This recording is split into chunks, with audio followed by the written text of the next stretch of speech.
The old man pried open a pocket watch worth millions. He carefully removed the minute hand with the tip of a knife. Then he placed it on a floating leaf. Watching the slowly turning hand, the old man confirmed the direction. At the foot of the distant mountain, there really was a river. If they followed the river downstream, maybe they could find a nearby village. They followed the river all the way. Suddenly, the old man's eyes lit up. He had found a small wooden cabin. As he walked, he observed the surroundings. Seeing traps on the ground, he guessed it was a hunter's supply station. Sure enough, the assistant found a shotgun as soon as he walked in, along with 2 full boxes of ammo. Even more surprising, the old man found a clear and detailed map. It showed that as long as they kept following the river, they could get out of this godforsaken place. Good luck kept coming. When the old man went out to fetch water, he found the assistant had somehow gotten a wooden boat. The old man was even in the mood to make some tea. As he turned to leave, the smile on the assistant's face disappeared. Back in the cabin, the assistant suddenly turned cold. He ignored the old man. While the old man was boiling water, he quietly loaded the gun. Sensing something was wrong, the old man made an excuse to step outside, but the assistant followed him out at gunpoint. Turns out the assistant had long been having an affair with the old man's young wife. He had been holding back for too long. Now he just wanted to get rid of the old man. Even with a gun pointed at him, the old man didn't panic. He even stepped closer to the barrel. Feeling guilty, the assistant shouted louder to hide his inner struggle. The old man took one more step forward, but then the assistant slipped.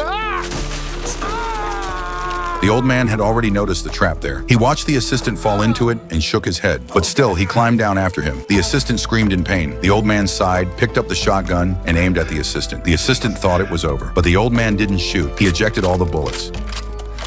Then he pulled the wooden spikes out of the assistant's leg. After a lot of effort, he carried the assistant back to the cabin. He searched through every box to find something to dress the wounds. But out here in the wilderness, there wasn't much medical help. The assistant passed out from the pain. When he opened his eyes again, he found himself lying in the boat. The old man was rowing hard, trying to get him help. After a long time of rowing, the old man grew too tired, so he decided to rest on shore. He lit a fire to keep the assistant warm. As he encouraged the assistant to hang on, he seemed to hear something. He turned to look. A helicopter. The old man quickly took off his coat and waved it while shouting for help, but the helicopter kept flying away. Not willing to give up, he cut down a bunch of green branches and threw them into the fire. Thick smoke rose up immediately. Finally, the helicopter noticed and flew toward them. But when the old man turned around in excitement, the assistant hadn't made it. What a pity. The rescued old man returned to the camp. Reporters were already waiting, but he walked straight up to his wife and placed the assistant's watch in her hand. He had known the truth all along. His wife was full of shame. When a female reporter asked him why the others didn't make it back, tears were already rolling down the old man's face. They died,